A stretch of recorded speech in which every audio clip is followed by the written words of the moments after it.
This is Jordan Tower with JT News. Make sure you smash that like button, smash that subscribe button, and make sure you hit that hype button. All right, so let's get right into the news. YFN Lucci, he kicked one of his members out of YFN. Okay, so he says YFN Fat is not YFN. Tell him to drop the name.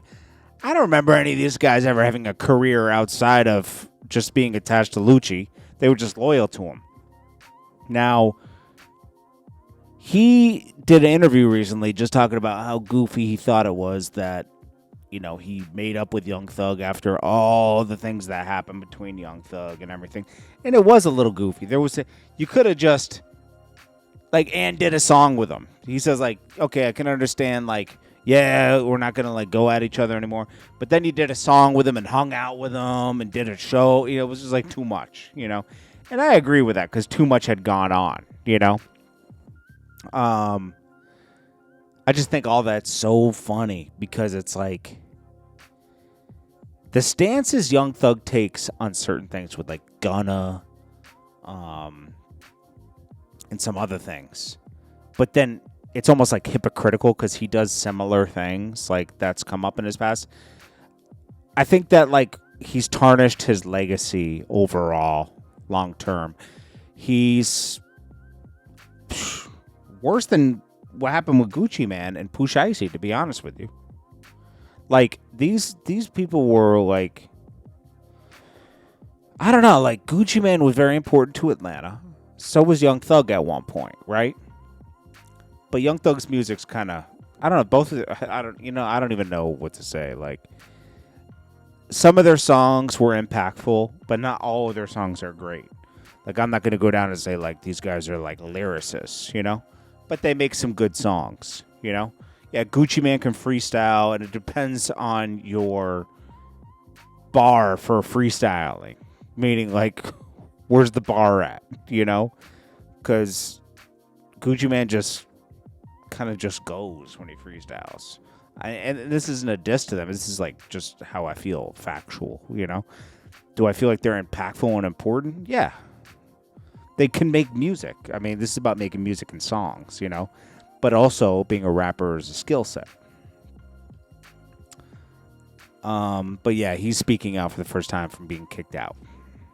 It doesn't matter. Nothing's going on. You didn't really know who you were before, you know? So Lil Durk asked the judge to throw out text messages that prosecutors consider some of their key pieces of evidence against him. You know, this is going to be a weird case. What does this go to court? In a month? So you're going to have this going on and the Yella Beezy case at the same time, I guess. This could go either way. Let's see how prepared they are. But there's actual, what's really going to cook them? The people that are snitching. There's a few people that are down with OTF that are snitching. That were a part of this. I guess he's trying to prevent a slam dunk type of situation where it's yo, you're going to jail for life, bro. It's over, you know? I think he's trying to prevent something like that, but it's honestly, I mean, you know, I've been wrong before, okay? But from a lot of stuff they presented, now they've gotten a lot of stuff thrown out. That's what comes with, you know, lawyers that have, you know, $10 million retainer, you know, they better get some things thrown out, right? So some things are getting thrown out for sure, and that's some wins, but it doesn't mean you're going to beat the case. Now, the only people we're hearing from is defense attorneys who have this loyalty to other defense attorneys, you know, so they're hoping he beats the case.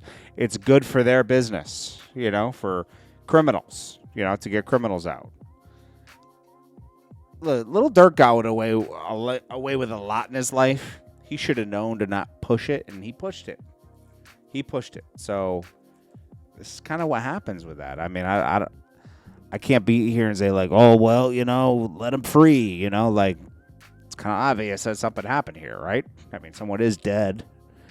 There's people connected to it that are connected to OTF, and you can't rap and be a criminal at the same time. You can be a criminal then be a rapper, but you can't be a rapper and then step up your criminal activities. It's just the two don't go hand in hand. We've seen this time and time again, but I would say like back in the day, there weren't so many ways to catch somebody and you could kind of get away with it. There's plenty of rappers that had a weed business on the side while they were a platinum selling rapper. I've seen it. That did happen back in the day. And I was amazed they got away with it. I always thought certain rappers were going to jail. I was like, geez, they're just reckless. But they got away with it because like it was a new, there weren't so many cameras and everything at that time. It was just kind of turning over. So now we're at a time where everything's just, you're cooked now, like they're pulling stuff up from Yellow Beezy and just connecting the dots, and it's what you can prove and disprove in court. So French Montana got into a $1 million case against some watch guy, right? He bought a watch and he left a watch there as collateral to say he was going to pay for it. Turned out the watch he left was counterfeit, right? So in the settlement, obviously he paid the money, right? Obviously he paid the money, and this got resolved. But, they had to reach a settlement, so these guys couldn't really talk about it. Like, they didn't want to admit any wrongdoing. It just got fixed. So, I don't know, man. Ooh. My gosh, I'm sorry. I was looking at something from the David case. That is crazy, bro. Anyways, Brittany Renner says the confidence is admirable. Okay, so this is Lil Duval. Now, Lil Duval said Brittany Renner never looked good to me. She was just light-skinned and came out at the right time. Social media was accepting anybody. It's kind of true. But she responds because she's feeling very insecure now. She says, confidence is admirable. Never in history have you been a woman's dream guy. You short, wide mouth. Jesus Christ. Then she says she shows off no girl can compete with her at 34 because of her butt. I don't know. Meanwhile, she's looking wild, bro. Like she's looking crazy. That's not her right there. It's close though. That was Lil Wayne. That's her. Look at her. Oh, come on. I mean, it's like, go do only. I keep telling, just go do OnlyFans. You'll make your money. To have money is to have the power to say no is powerful.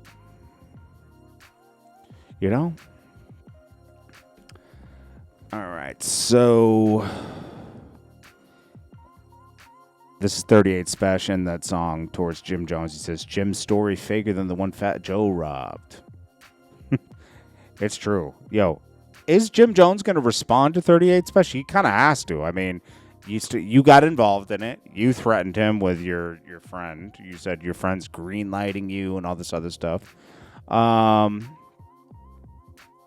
Yeah, I mean, you got to respond. So let's see if Jim Jones responds this week. It's kind of been too many days.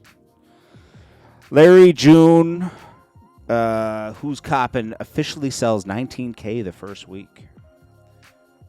And you know why that's good? Because Larry June was never on a major label. Larry June is, let's see, what did this came? No, neither is Rick Ross. So don't be, Rick Ross is not a real label.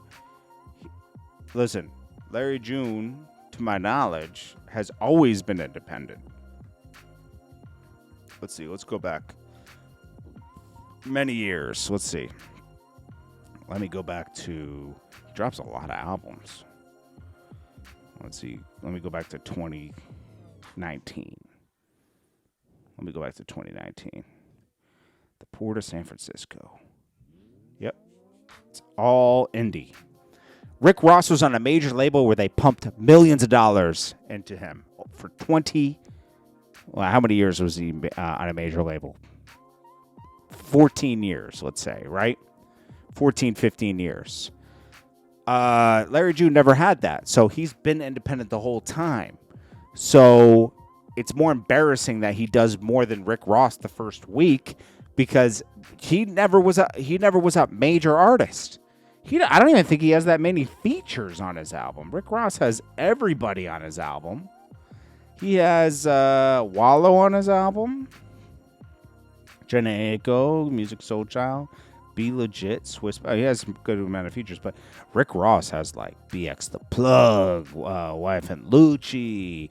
I think he has is Neo on his album or his Dream. He has everybody on his French Montana. Like he's just going for it, and only could do 17K the first week. It's embarrassing. Like, bro, you're rich. You keep talking about how rich you are. Put some money behind your album to promote it, so it does better. But no, he doesn't.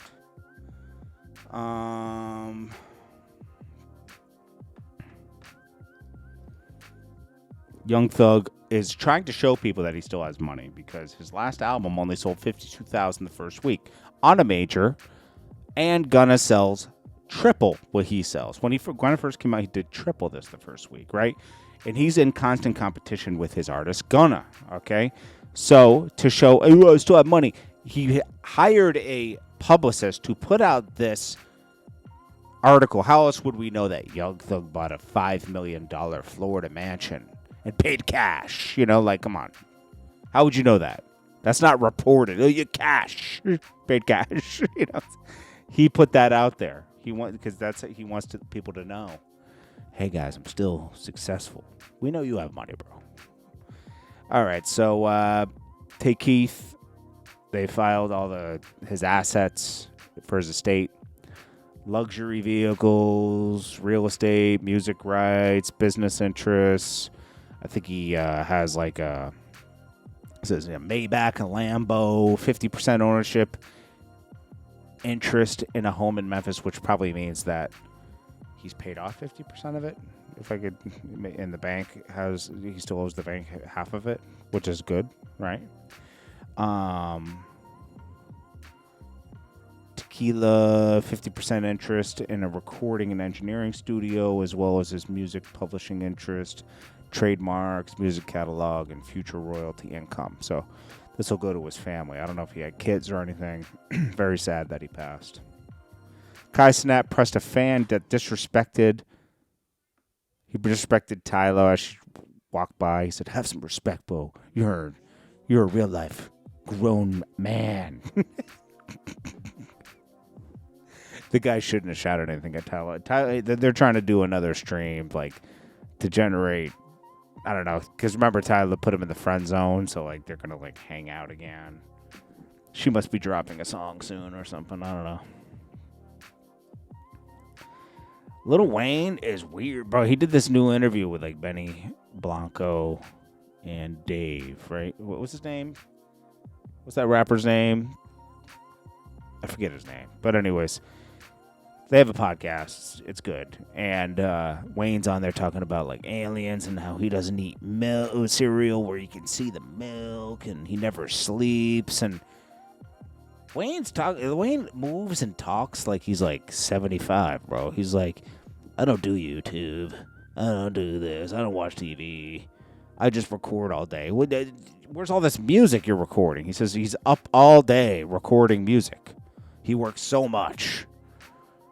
Bro, like, where's all this music you're recording? You on tour once in a blue moon. I mean, the last album was bad. I don't know. I support Wayne. My whole, like, I was a strong supporter of Wayne, especially after I saw how hard he does work hard, right? I've been in the studio with him a few times, and he does work really hard, right? And I was like, damn, he's really cranking. This is around like Carter 3 time, right? Right around that time. Carter 3, 2 to 3, somewhere in there. I was in the studio with him a few times. I shot the Money on My Mind video.